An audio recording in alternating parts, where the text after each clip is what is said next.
Happy Thursday, everyone, and welcome to another version of Self-Storage Unlocked.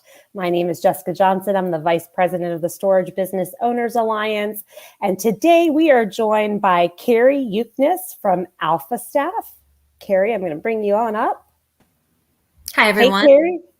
Hi. Hey, how are you? Thanks for joining us today, KARI. Thank you. Thank you. I'm doing well. Awesome. Good to hear. It's almost the weekend, right? Yes. KARI, go ahead and give everybody in the audience your background, who you work for, which is AlphaStaff, and what you guys do over there at AlphaStaff. All right. Thanks, Jessica. So I'm KARI YUKNUS. I am a product manager with AlphaStaff. I've been at AlphaStaff for about 7.5 years, in the insurance industry for about 20 plus years. AlphaStaff, for those of you who are not familiar, AlphaStaff is a PEO. PEO is HR outsourcing, workers' comp insurance, employee benefits, tax administration. Really, we handle all of that compliance and mitigate risk, which allows our clients to focus on their core business, growing business, and really, doing the things that they do best. One thing that AlphaStaff is now offering is cyber insurance. This is a new solution that we just began offering earlier this year. Really made that decision driven by, the world, the cyber attacks that are happening every day. So we felt it only made sense to offer that insurance solution to our clients to help mitigate that cyber risk for them. Awesome. Thank you so much for sharing that. And I can't wait to dive into today's topic. There's just so much that people probably don't know that can happen when there is a data breach. So I think today is going to be really helpful. So without further ado, I'm going to introduce, our next guest. This is Brian Thornton, and Brian is with ProWriters. Thanks, Brian, for joining us. How are you? I'm great. Happy to be here. Awesome. Give us a little background about you and ProWriters, Brian.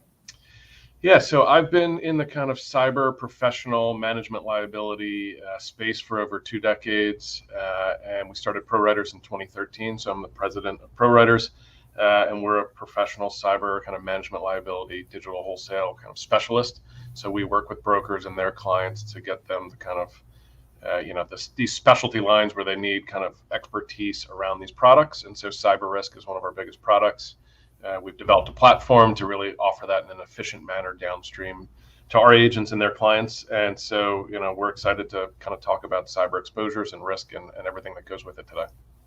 Great. Thanks so much, Brian, for joining us today. I'm really excited again about today's session. So before we get started, just want to go over a few housekeeping items with you. You're on our YouTube channel. If you haven't subscribed to follow the Storage Business Owners Alliance on YouTube, please go ahead and hit that subscribe button. If you have any questions or comments throughout today's session, go ahead and type those in the chat. We'll pop them on screen and I'll ask those to the experts, which are KARI and Brian with us today.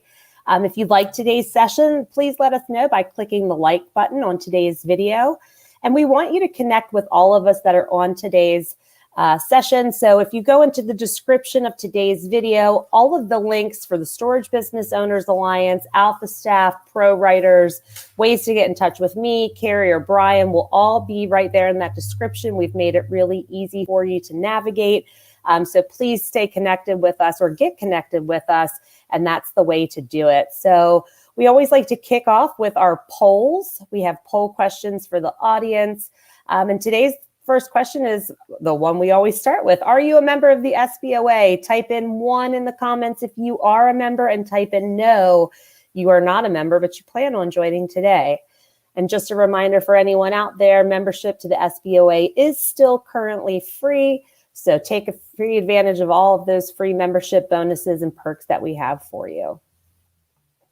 Give everybody a couple minutes to answer if they're a member or not.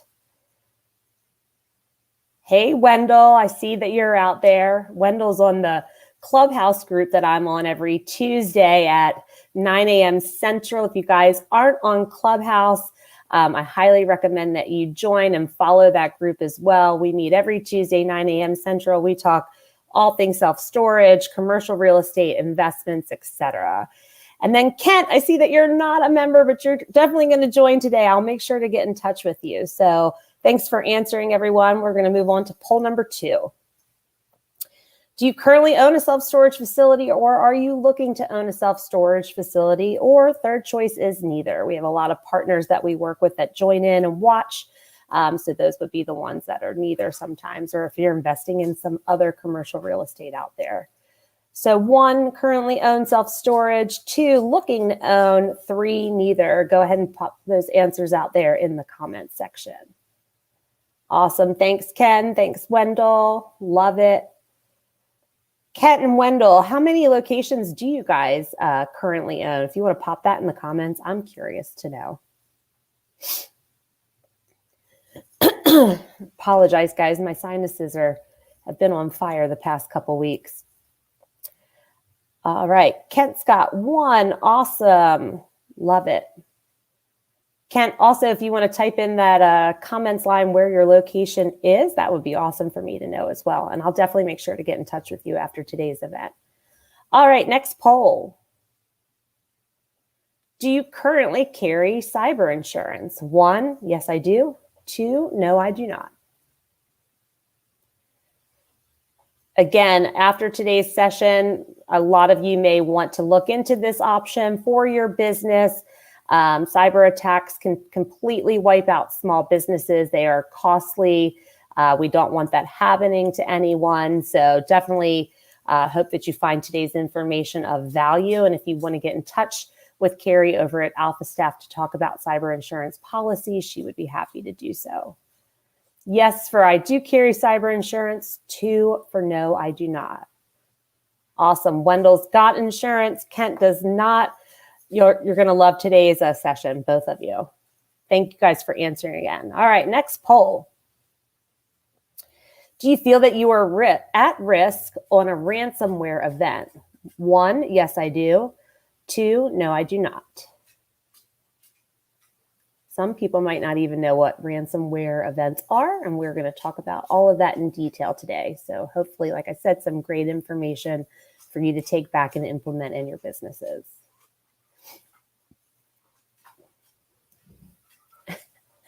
Matt saying 1, always 1. Okay, awesome. Awesome. Thanks for answering, guys. And again, after today's session, I think you'll have some really good insight that you'll need. Next poll. Oh, we're done with the polls. All right. Well, without further ado, I need to stop saying that every week. I need to come up with a different line. I'm going to bring KARI and Brian back on so we can dive into today's presentation. Again, if you have live questions, the experts are here.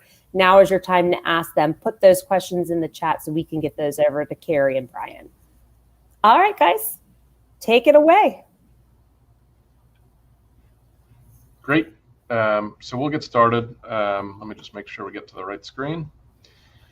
So, the things we want to talk about, and again, feel free to fire away with any sort of questions in the chat. We'll try to keep an eye on that so that we can make sure this is as useful for you as possible. But we'll talk through kind of an overview of cyber risk and what it is, talk about some industry-specific examples that should be relevant for you, talk about how you can potentially lower your risk, low-cost things that you can do that really do reduce risk.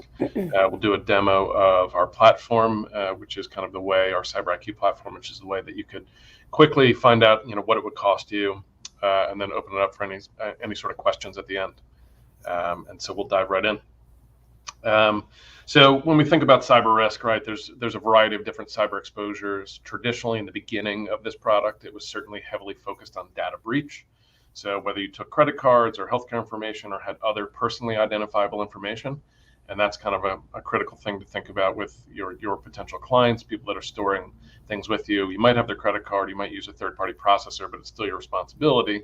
But at the end of the day, you may also have things like a website where they can kind of manage their portfolio with you. So, you might have a username, a password, an email address, just the combination of a variety of pieces of information that you think might be public, somewhat public in nature, would require some sort of, in most states, notification to your members should your system have been breached, but maybe not even just the credit card information, just username, passwords to get into the system to see their rental. And so that's how the product kind of evolved. When we think about other exposures today, we'll go into a little bit more detail on some of these. Ransomware is the hot topic. We see it in the news. You see big events, right? There's a big insurance company, CNA, that got hit with a $40 million ransom demand. There's been tech companies. There was Colonial Pipeline. So it runs the gamut of types of businesses that are getting hit with ransomware. And those are the big ones that make the news. But there's certainly plenty of small businesses that are being affected by this that don't necessarily make the news, right? And the frequency is kind of certainly picked up in the small business space. And so we'll talk a little bit about what ransomware is. This is a scenario where when you kind of come in to work and you try to open up your computer, your files are locked and you cannot access anything. This can affect your computers, phones, anything you think of that's connected to the network. And not being able to kind of manage that to do anything can be damaging to a business. The cost to rebuild can be damaging. The downtime, can be problematic, and usually there's a rush to figure out how we get back up and running.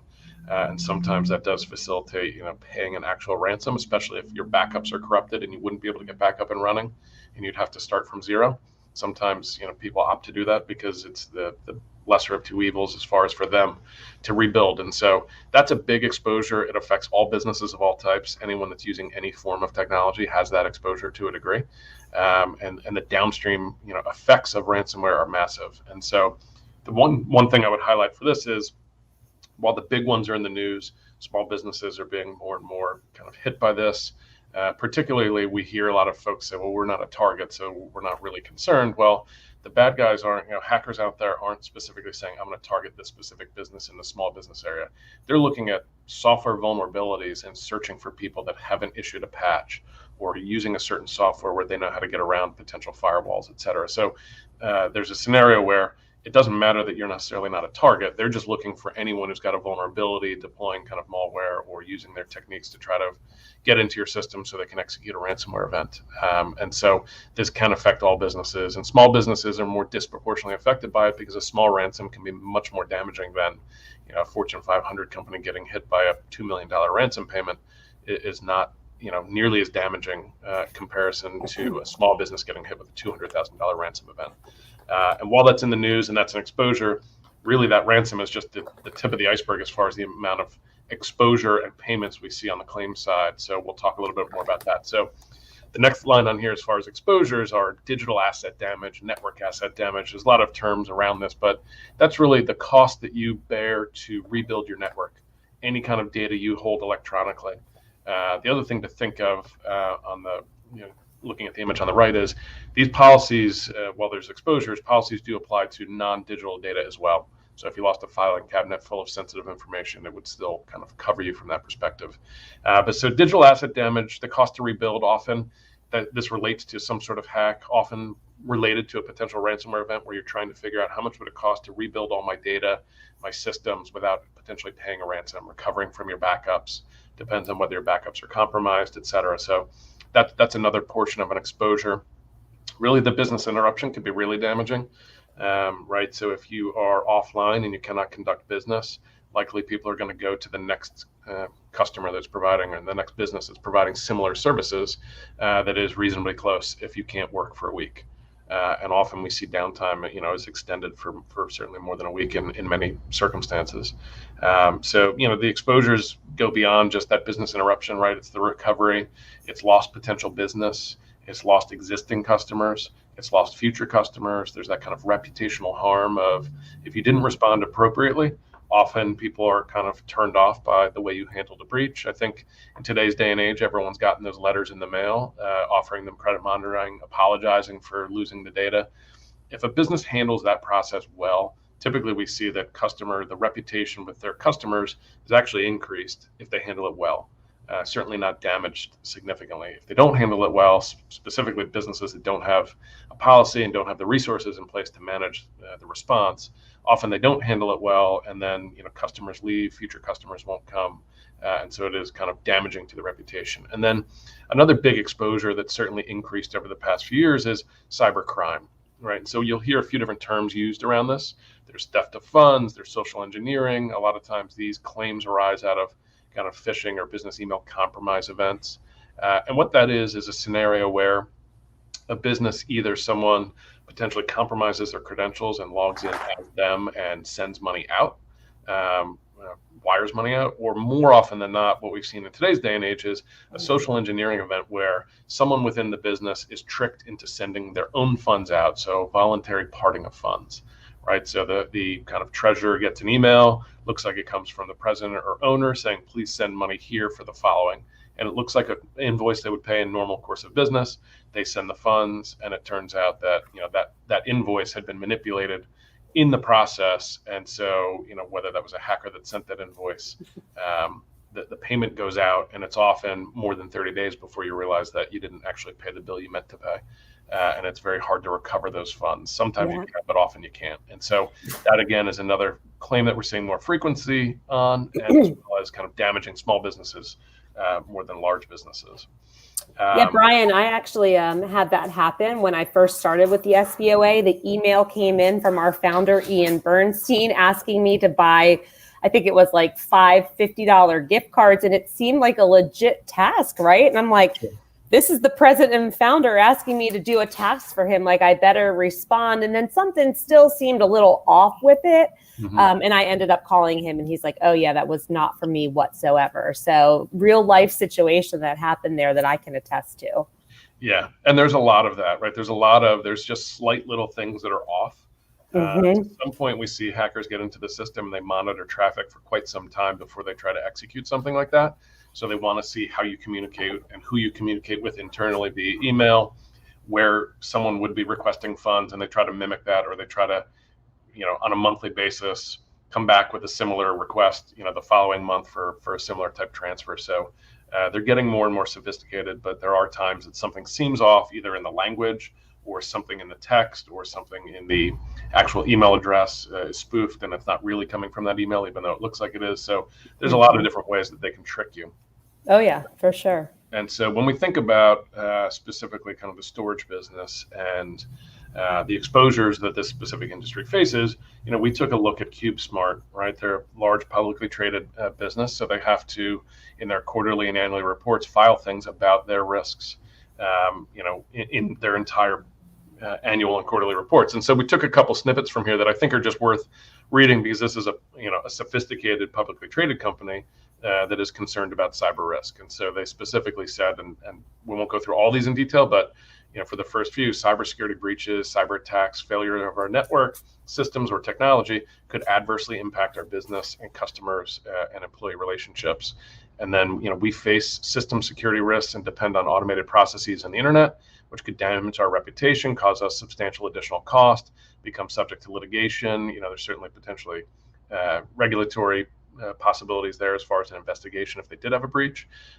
So this is a big company. Small companies face the same risks and often have less resource to potentially protect themselves. And so as we kind of move down the line, the kind of high level things here of, the businesses are increasingly dependent on technology and e-commerce.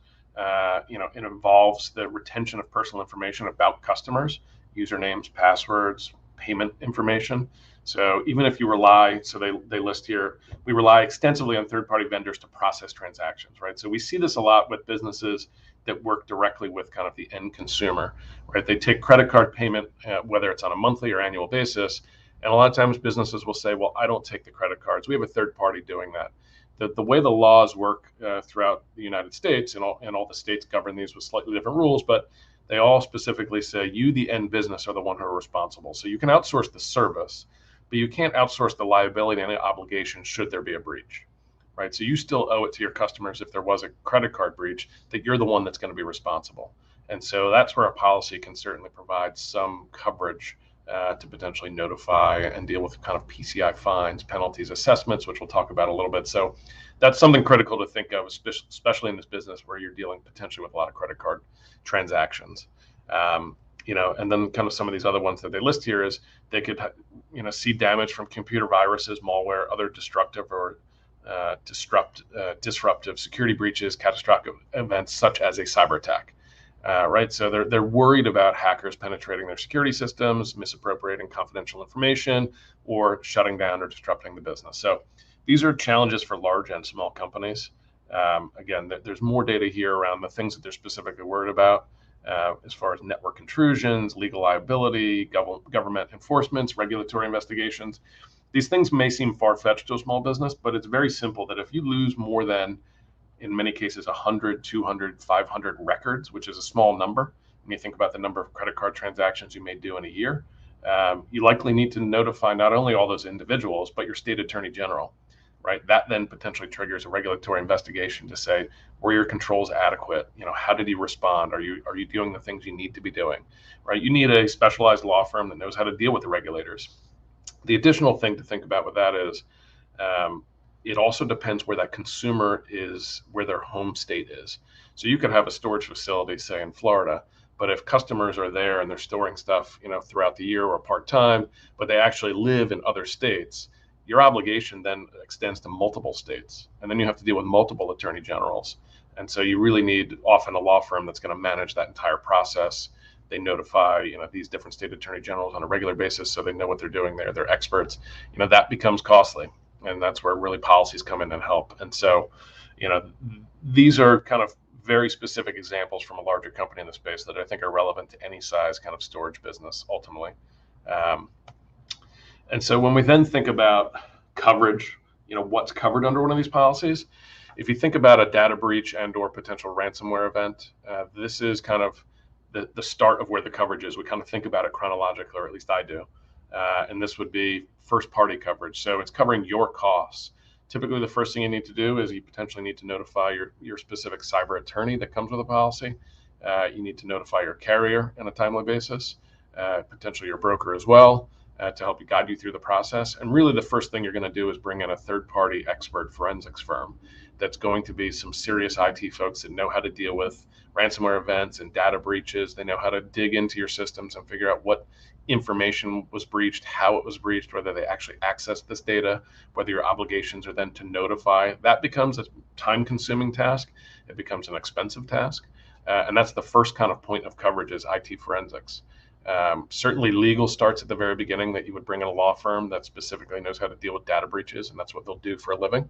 And so that's a critical piece. Then you think about, customer notifications. Should you have a breach and you need to notify your customers, the policies cover that cost to notify. And what does that mean? Well, that could be the cost of physically writing the actual notification. It could be the cost of printing it, the cost of mailing it, the cost of setting up a call center to answer those questions. Typically not the end business is the one that's receiving the phone calls. You want a third-party call center that's got everything organized to be able to help answer all those questions and help your customers. Typically within that, you have to offer 1, 2, 3 years of credit monitoring services to your clients that were affected. And so they may take up that, and there's a process there. It certainly would cover an actual ransom payment.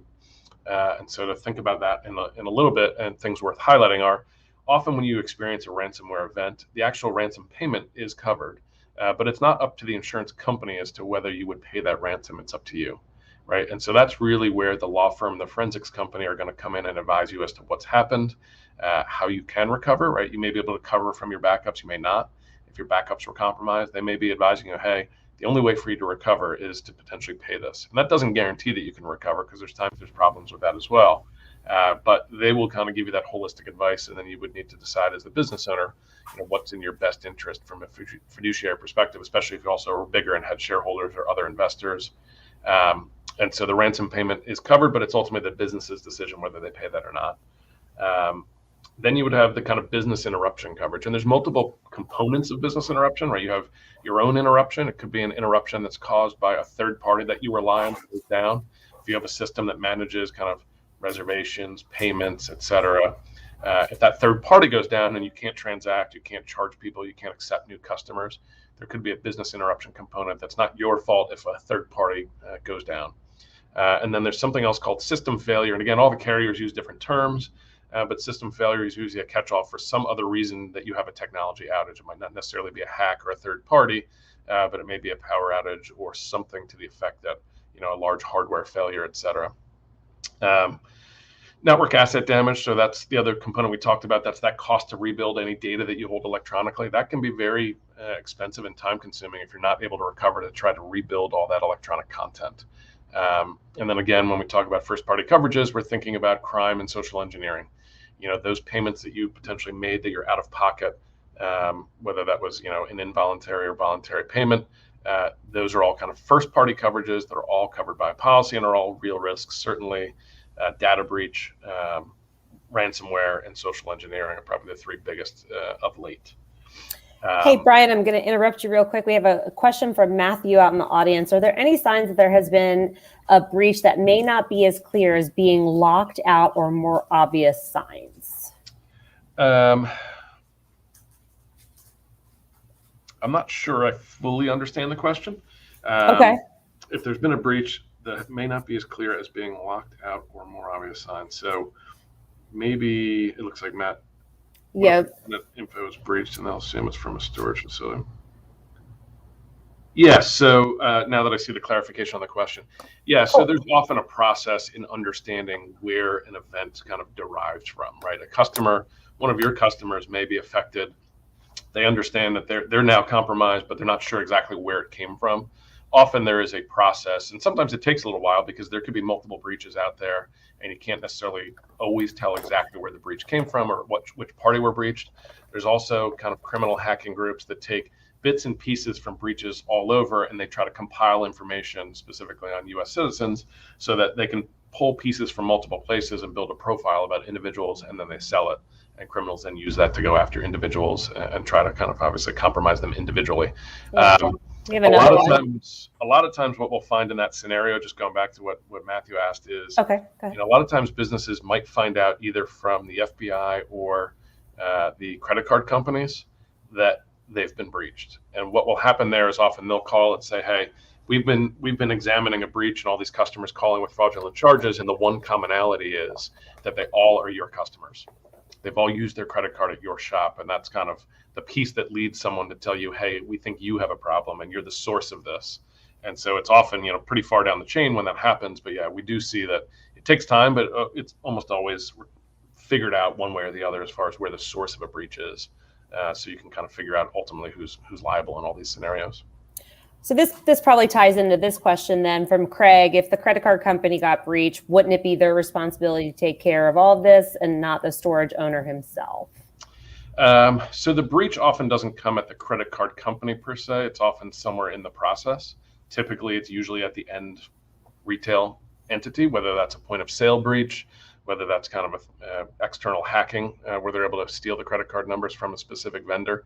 And even if you outsource to a payment processor that sets up those terminals and manages the payments, it's still your responsibility for your customers. Now, what does happen, and we've all been part of this, right? You see a fraudulent charge, you dispute the charge with your credit card company, and they send the money back to your account. Well, all that money gets sent back up to the credit card company, and then what they do is they go back to the vendor that's ultimately found to be responsible through kind of what we call PCI fines and assessments.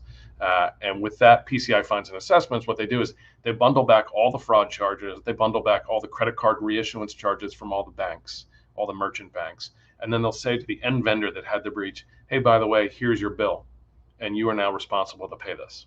And those can be massive chargebacks at the end of the day. And so I think a lot of times people don't realize, they don't think, well, I don't have that many customers and I don't have this big of an exposure, but really you do, because the fraud charges could be very big. The credit card reissuance and cards can be significant for reissuing those credit cards. The PCI fines and assessments is built into the contract you have when you accept credit cards that you're responsible for this contractually. And so they have the ability to take payments away from you or shut you down completely from taking credit cards if you don't pay it. And so those can be significant. So PCI fines and penalties are one thing, and then the assessments are all those chargebacks put together. And so ultimately, if you have a policy, it's going to cover that payment for you, and that can be a significant payment. But the contract you have with a payment processor to take those credit cards is really where there's a lot of granular detail that they've got you to the point that you don't really have much choice in the matter. So hopefully that answers that question. It's a great answer. And so on the next side, when we think about the coverage, we also talk about third-party coverage, right? So this would be the law firm coverage to defend you from any claims from any third parties, right? So your members might file suit if they were damaged, if they had fraud charges that weren't covered for some reason, if they've spent time and effort trying to recover their identity, and this is ultimately arrives out of a breach at your location. There will be attorneys that will, on their behalf, file claims against you, and you're stuck defending potentially indemnifying them. And so, there can be liability claims unrelated to a breach, the way you manage, the way you hold data. Certainly, if you're misusing data based on the way you represented it to them, here's what we will do with your data. If you then sold the data to a third party or used it in a way that you didn't tell them, they could file a claim for breach of contract based on your privacy policy. There's other regulatory obligations that are coming up state by state. And so a lot of states have started to pass things similar to a European law called GDPR that really give more rights to the end user over what you can do with their data and what obligations you have to them. And it's starting to create these kind of statutory fines and penalties that they may not need to even prove damages to potentially recover something from you. So then you start multiplying that by many potential customers, and those things can really add up. And then again, we've got here the defense and indemnity for PCI fines and assessments. There's also coverage for, under the third-party side, often media liability, online content, if you were sued for copyright infringement related to content on your website or something to that effect. What shouldn't get overlooked on the back end of this is the vendor panel that comes with these policies, as well as the cyber risk management services, which KARI will talk about in a little bit. But one of the most important pieces on this is you want an experienced carrier that has an experienced claims person that's going to help move quickly, and they can work with all the vendors to get you whole and get you back up and running. But that vendor is all the forensics companies, the legal companies, the investigative companies. You go down the line, all these carriers come with a panel of vendors where they've pre-negotiated rates. Often they're the ones paying these bills because they're covered beyond the deductible that you've got. But you want expert vendors. You don't want people that they can kind of do this. That you want people that specialize in data breach, ransom related events that do that for a living. And so then the cyber risk management services, often this comes with your policy up front. And certainly in our platform, we can show you what that looks like. But for carriers that have embedded scanning technology in their underwriting process, often before you even buy coverage, you'd be able to get a cyber risk assessment from them as far as their third-party scan that looks at you, looks at all your public information online, and comes back and might highlight problems that you don't even know that you have. And these are before they would lead to a claim, right? They might spot something called RDP, an open port that might be a way that ransomware gets in. And they're going to ask you, hey, you need to go close this, and here's why it's important. And they often have resources to work with your IT people, whether that's internal or whether that's a third-party firm. If you use a managed service provider and they manage that for you, they can work with them to help them fix it. They'll spot other issues like out-of-date software.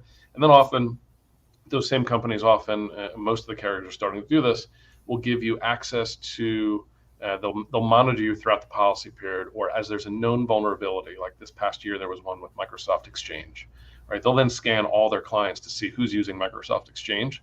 They'll reach out to the end customer and say, hey, you have this issue, this needs to get patched or replaced, and we can help you do it. And that's the policies have moved beyond just a kind of piece of paper and potentially indemnifying you or making payment for you.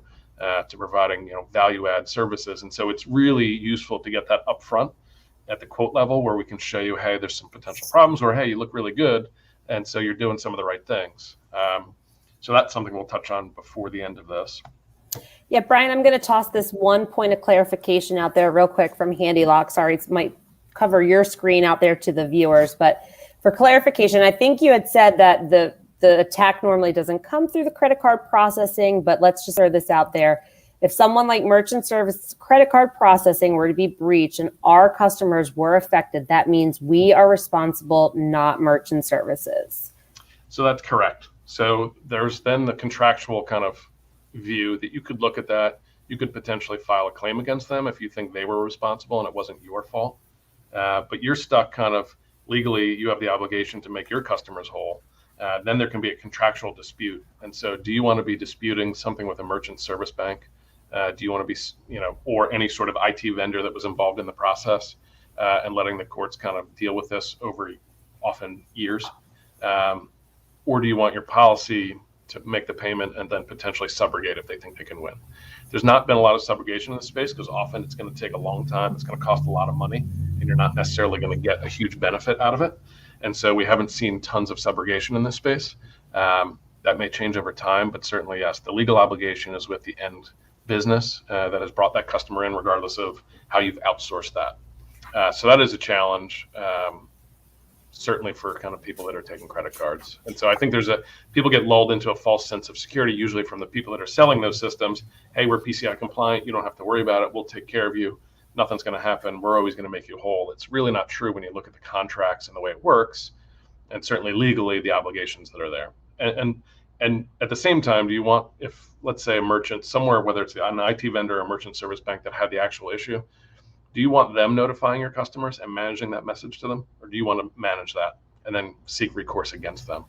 Most businesses, when we talk to them, would prefer to manage the message and deal with their customers than have somebody else doing it, especially if you were affected. Likely many people were affected. Now you've got a business that's really overrun and has a much bigger claim than you do, trying to manage a claim on your behalf. Most people don't want to go that route. Yeah, that makes total sense. Thanks for sharing. Yeah, absolutely. And feel free, if you're looking at the questions, if there's any other ones, fire away.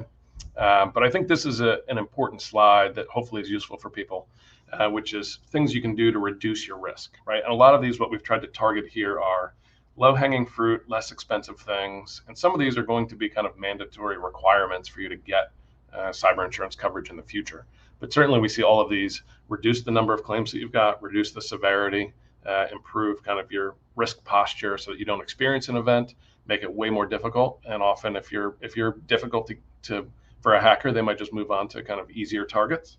But the biggest one and the first one out here is multi-factor, right? So most people have this in some way, shape, or form across their life, whether that's to log into their bank or somewhere else where they've got to enter in their username and password, and then they either get a text or they use another third-party service to generate a secure code. Then they've got to enter that code. That has been something that carriers have really focused on heavily over the last 6 months to a year to make sure that businesses have it. And often if they don't, they may not write them.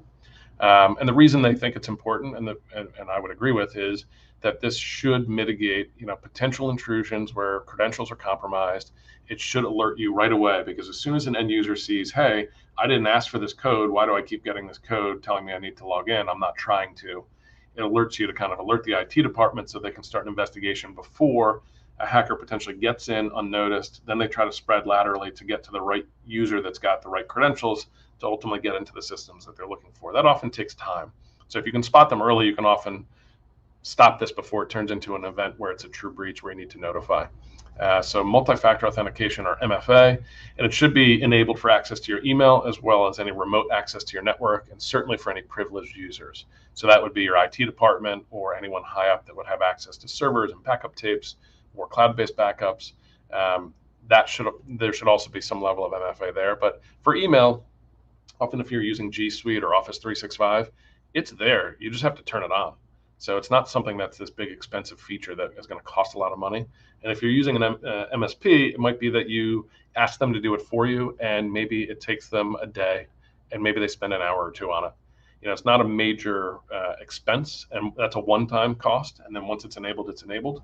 Same thing with remote access to your network. If you use a VPN, you should have some level of MFA. Typically, firms use software like Duo or something to that effect that is fairly easy to turn on and make your business more secure.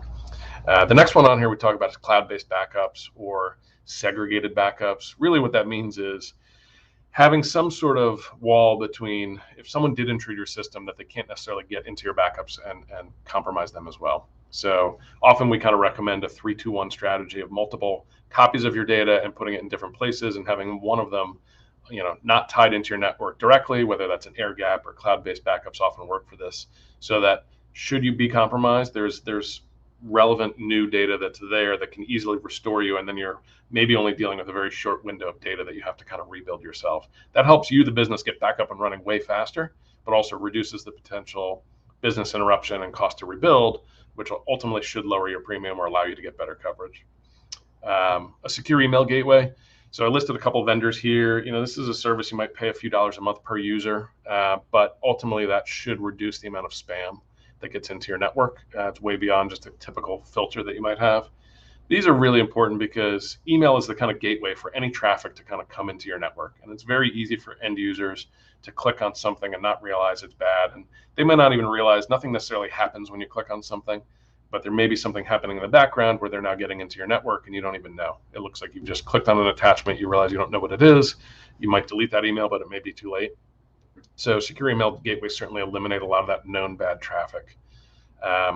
Dual authorization, this relates to kind of crime and social engineering, but having two people within your organization sign off on any sort of ACH wires larger checks, et cetera. And we always recommend that businesses call the number of that vendor before they make a payment, ask to talk to the accounting department, go through the main number that's publicly available. Don't just call it. Sometimes these hackers are sophisticated enough that they will put a phone number on there where you're contacting them and not actually that vendor. So you really should call the main kind of number that's listed publicly to get to the right department. Certainly if it's somebody you know personally, that you deal with on a regular basis, it's easy to call them directly and just verify. Other helpful tips here: use a password manager. Often, we see people reuse credentials, and the challenge there is if you reuse them and there's any sort of compromise at any vendor, hackers try to do something called credential stuffing, where they'll try your username and password at all the other sites out there to see if they can get in. So this would kind of eliminate that risk and help you use stronger, longer passwords, which are harder to crack. Adding email security. We've got DMARC and SPF. These are little things, but again, all these little things that you do are often not expensive, easy one-time fixes, and then they make you harder and harder to potentially for a hacker to take advantage of. We talked about open ports. This often comes up in scans. They're usually fairly easy to fix as far as closing them or reducing their visibility. Patching vulnerabilities is important, especially for a small business. When there's known vulnerabilities, as soon as that's announced, hackers are equally searching for that vulnerability to try to get into your network. So if you don't patch things quickly, that could be a real problem. Employee training, there's a lot of services out there often come with policies to provide employee training about phishing, about some of these things that they can control, educating them on this topic.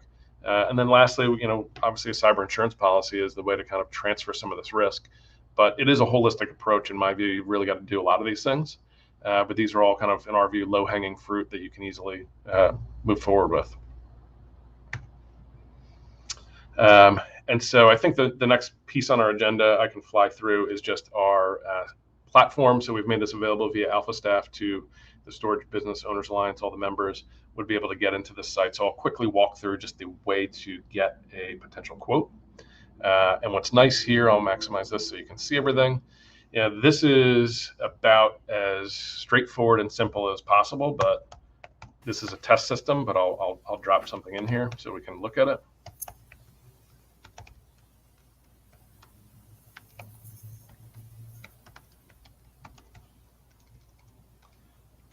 Right, so I thought you were typing a password there for a minute. I was going to say, well, no one's getting in that. yeah, that was a quick one. So again, this is the process. This is the test system, but the live system will look very similar. Basically, just need to enter your contact info when you go to the next screen. And this is the test system, so it'll be a little bit slower. You'd be looking for a cyber quote. And what you'll see here is a screen where you can manually enter your risk, or you can search for your company up here. So right, so we see, you can quickly find yourself, and it'll drop all the information in here, and it will have a website. The website, if you have one, is critical, because as we hit next, what's happening in the background is all the carriers that run some sort of security scan related to your website, they use that URL, they'll pull public information, they'll be able to see whether you have a secure email gateway or out-of-date software or open ports, and they will likely either give you better coverage, or in the cyber risk report, they'll point out, hey, you've got these problems, and these are things you can fix before they turn into a claim. So that's running in the background right now as we kind of sit here. And so again, we'll just put in a sample account, but anyone who does this would quickly be able to see what it would cost them, right? So we've got revenues. You don't have to enter anything for record count. Based on the industry code and revenues, we'll put in a viable estimate here. We give a full legal definition of what that is. Again, for this, what we're typically looking at is the number of credit card transactions you're probably doing in a year is probably the most relevant number. But again, we can estimate that for you.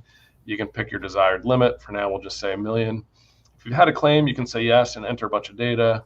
If you say no, you can just leave it, and then you could add any additional comments that you've got.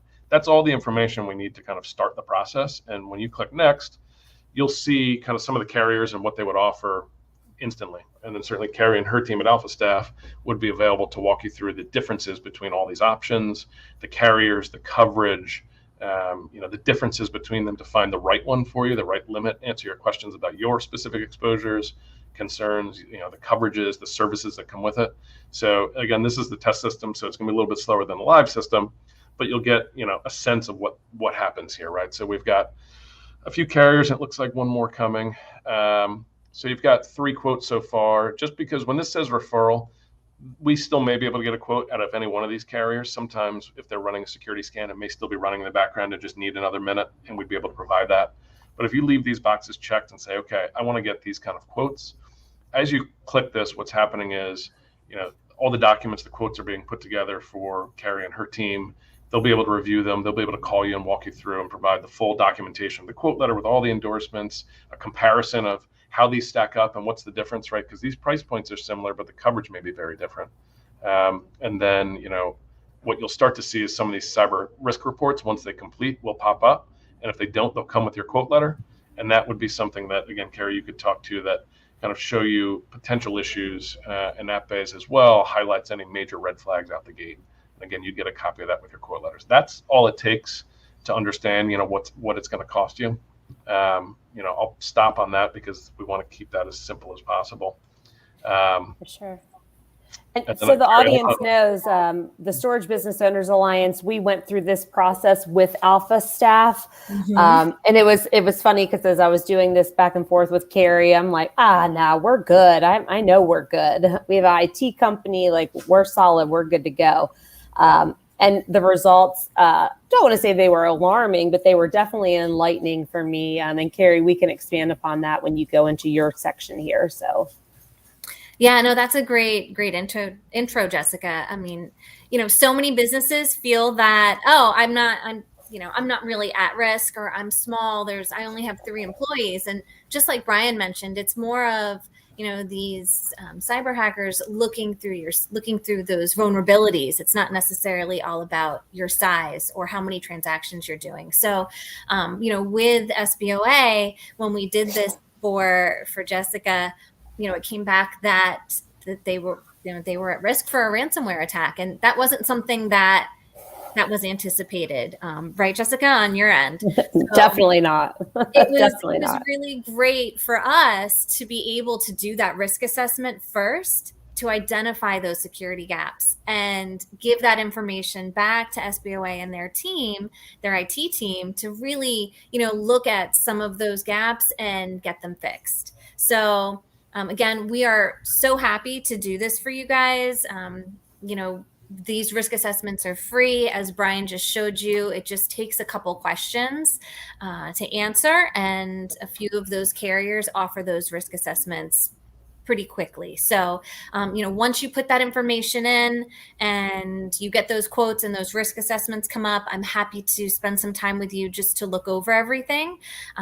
One more thing that I did want to mention, one company that we did do a risk assessment for, different industry than storage. They actually had already secured cyber insurance and said, you know what, I want to do this with you. Although we have insurance, we haven't done a risk assessment. So it could be a good thing to do. We ran that risk assessment for them and found that they were declined by quite a few of the carriers because they had so many security gaps. So again, it's all about that education, seeing kind of where you're at, and then we're happy to work with you from that point on and kind of where to go from there, whether it's, getting you set up with someone for a consultation on how to fix the issues, certainly getting you cyber coverage as well. But we're happy to help with that education. Yeah. Hey, KARI and Brian, real quick, we have Matt's back with a question. Are there any universal training platforms to educate managers on risks so that they are aware of possible threats? There's a few different ones. I mean, some of them are geared towards kind of just all employees, but some of them that are pretty good. KnowBe4 is a pretty good kind of well-known one that does a lot of cyber security training for businesses, employees. It's not always necessarily geared towards just the owner or manager, but that's probably one that provides kind of very comprehensive, scalable cyber risk training for employees. And then I would say each of the carriers are pretty good at providing different levels of this. All of them provide access to kind of high-level content about risks, exposures. If you're looking to educate yourself, they've got all sorts of information, that goes into granular detail about ransomware, about different controls. Some of them have security teams that are available to answer specific questions, whether that's some of the newer carriers or some of the ones that have been doing it a while. And that's really valuable because then you can talk directly to some risk professionals that are kind of on the IT side that can answer questions that you have concerns about your specific business. But know before is probably the one we recommend the most. That's independent as opposed to just something that's offered by your carrier through the policy. Awesome. And I went online real quick and found their link. So I just tossed their link out there in the chat and on screen for everybody if you want to take a look at that. Yep. And so, KARI, this was the next screen. I don't know if you want to just walk through this. You kind of touched on this, but I'll hand this one to you for a second. All right. So one thing I do want to just touch on, I know when we started this, we were talking about AlphaStaff as a PEO, but this cyber solution is really a standalone product. It's outside of the PEO. So don't feel that you have to be a client of AlphaStaff on the PEO side to get these cyber quotes and to secure coverage. So I did want to mention that. We'll be sharing, that link with Jessica and everybody to share with everyone to get those risk assessments. If you did want to learn more about it, also on our website, you could go to our Contact Us page. It's up here. You would just select cyber insurance. I would like to learn more about AlphaStaff services, and then I would be able to reach out to you from there as well. So there's a few different avenues in getting in touch with us, but again, we're happy to help. We work closely with Brian and ProWriters to provide that education and insurance. So we're here for you with any questions that you might have. Yeah, and certainly anything that comes up to you guys. We often have a bevy of information on different topics, the latest from different carriers or different kind of top vendors about exposures, and we share that information on a regular basis. So if there's not something that's obvious, if there's a question, we may already have something for you that would answer those questions or be a good resource. So feel free to use KARI and her team, and if they don't have it, we likely have something that we can share with them pretty quickly that would help. Yeah, awesome. It's all about being proactive. That's good to know.